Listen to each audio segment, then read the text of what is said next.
Этой темой я начал заниматься в 2017 году. Тогда мы поехали в село Охотский Перевоз, где были 4 дня и наблюдали за стерхами. Нас тогда было всего 4, 2 учителя и 2 ученика. Ну, еще были ученые, это Владимирцева Мария Всеволодовна. Эту тему я выбрал, потому что это Охотский Перевоз находится всего в 100 километрах от моего родного поселка.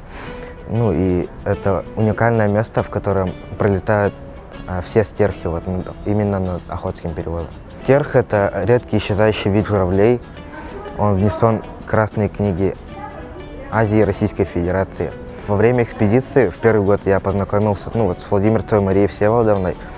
В 2018 году приехал сооснователь Международного фонда защиты журавлей Джордж Арчибальд и его спутница, ассистент Дженнифер Спирс. С места их размножения Аллаеховский, Среднеколымский районы, в места их зимовки они летят именно над Охотским перевозом. То есть летят широким фронтом, да, и именно над Охотским перевозом их коридор сужается.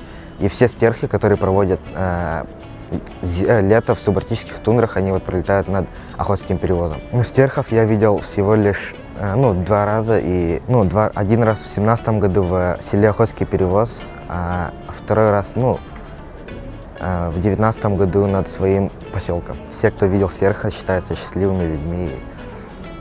Именно, счастливые люди. Там живут, да? Да. Да?